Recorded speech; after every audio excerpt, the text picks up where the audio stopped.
What I'm about to teach you guys took me 6 years to finally realize, and I'm giving it to you right now completely for free within 10 minutes. So if this sounds good to you, strap in, grab a snack, and let's lock in.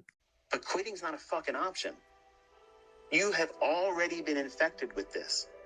So you might as well just fucking roll your sleeves up and say, okay, I know I want to do this. I know everybody else around me says it's bullshit. It's a pipe dream and it's going to be so hard to learn how to do it. And guess what? Everybody that's ever made money in this thought the same thing, and their friends and family and influences around them were saying the same thing.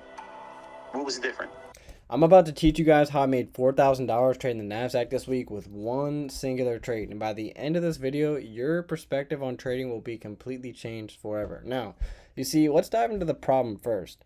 Okay, the problem is most traders think they need more trades, more screen time, home runs, signals, and more concepts. But what if I told you all of this, absolutely all of it, is completely false, and actually the true way to success in trading is the complete opposite? And I'm proving that right now every single week of this year, 1 to 3 trades per week, thousands of dollars being made on a consistent basis. Not a flashy run up, not a one hit wonder and then I fall off, none of that stuff. Okay, so let's actually dive into what actually is the most effective way to consistently profit in these markets. All right, so let's go ahead and throw all this stuff over here and let's dive into what actually breeds consistency. And let's talk about what I did every week of this year to accumulate massive success inside of the market. So first of all, you're going to look at this chart here and there's lots of movement going on, right? Lots of movement, lots of opportunity, lots of profits to be made, yes?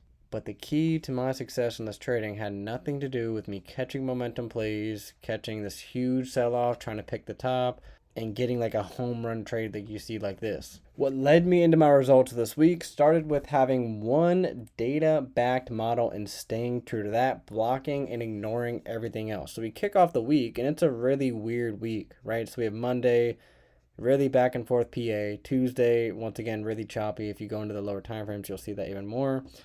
Wednesday, we had FOMC. It was really choppy. And then we have this huge sudden move down. Excitement and emotions are at all-time highs. So that's when I usually sit out. And then we have market close absolutely smashing above into new all-time highs. All right, fast forward into Thursday. This is when things got interesting because it actually supplied me with my edge, my data-backed model that I've been collecting data on for years on end, years and years, and it performed inside of this day here.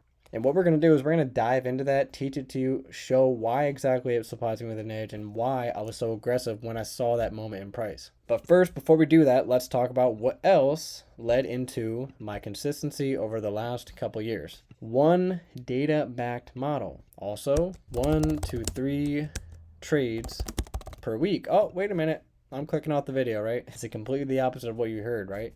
1 to 3 trades per week, but allow me to explain why this is most optimal. If you look across all firms and statistics, you're going to find out that the most successful traders have the lowest frequency of trades. All right, so this isn't just coming out of me and like trust me bro type of thing. This is actual factual type of stuff. All right, so 1 to 3 trades per week, that's very optimal, utilizing your one data-backed model. If you're not trading on a model that is backed by data and actually proven, you are wasting your time. You're trading randomness, and if you trade randomness, you will get random results. So now that we have that out of the way, let's go ahead and go to the third point and what led into my consistency. Several accounts. What does this mean? Stack up on several accounts. I'm not trading one account. When I take that trade, when I see that light bulb moment in price that gives me my edge, I'm not like tiptoeing around and being passive. I'm being the utmost assertive, and I'm risking 2% across all my accounts. Right? So for example, I had 7 accounts loaded up on the trade that I'm going to show you guys here. I get 30 handles, 2 contracts, $680 on each account. You do the math. That's very significant, and that's all I needed for the week to pay every single one of my bills. Now, let's move on to the fourth and final point, which kind of ties all these 3 things together in a neat bow.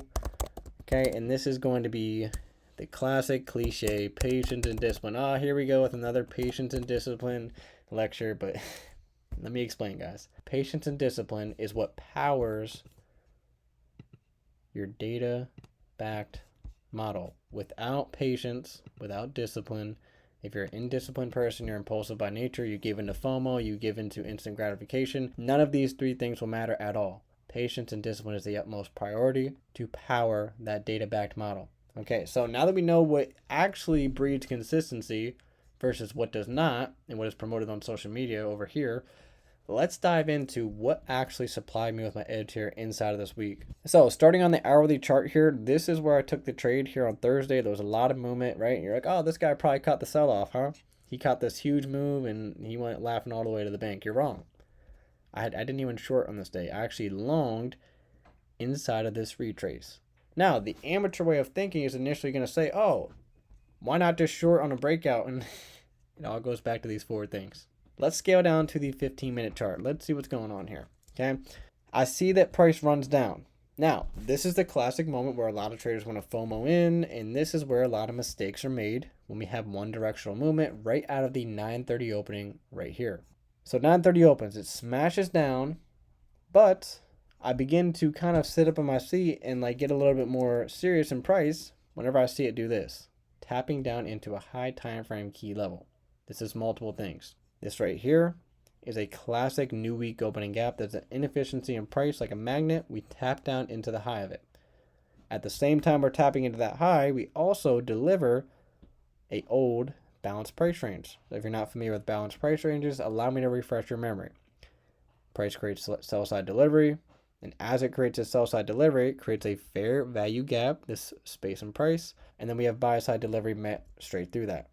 When we return back down into it, that is treated as a balanced price range, therefore should act as support. We do that. So I have two major key levels being traded down into. To add to the pot, which always makes more high probability, is this swing low up to this swing high. Price trades down. I'm looking at 62 and 79% retracement levels. All right. It sounds complicated, but it's really not. All it is a 62% retrace back into the range. That is an optimal trend entry, and you can see how we find support right inside of that sweet spot, right between those levels. Okay. With all that said, I have everything from the higher time frame that I need to look for a scalping opportunity back against this bearish green. I want you to take a look at this 15-minute fair value gap. Okay. This is going to amplify the lower time frame draw on liquidity. So let's dive down into it. All right. So we have our high time frame key level, and we now have this new little annotation here that says Model 3 target. But what actually is that? All I'm doing, okay, is I'm looking at this drop down. And I'm going to be taking this first swing high that was formed after we broke the low. So you see how we break the low here? I'm looking at the first swing high that was generated after that, and that is right here. So now what I'm doing is I'm anchoring that high down to the low. The first high that presents above equilibrium of that dealing range is going to be the model number 3 target. There we go. Beautiful. But the question is, how do we long up into that? And why is this such a light bulb moment? Why is this something that I'll put 7 accounts on and 2 NASDAQ contracts on and be assertive? Let's talk about it. High time frame key level was delivered. At what time? This is going to be 10:30 to 12:10. This right here is the classic hunting window, okay? And the hunting window is when I'm looking for high quality model number 3. So it either has to be in a macro or a hunting window, 10:30 to 12:10, boom. Smack dab in the middle of that hunting window, 11:17 a.m., we reject up off of the high time frame key level.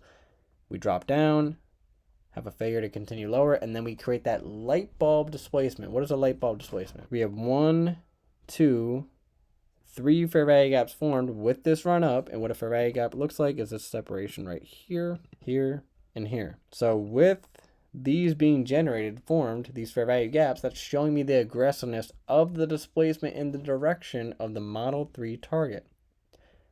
Another thing that I'm referencing is this specific up candle right here. What the hell is going on here? So as we're creating these multiple fair value gaps with aggression, we're breaking through this opposing up candle. Why this opposing up candle? Why do I care about that? Here we go, guys. Let's talk about it. From the range high that I'm looking to target as the Model 3 target, down into the reversal low, what am I looking at?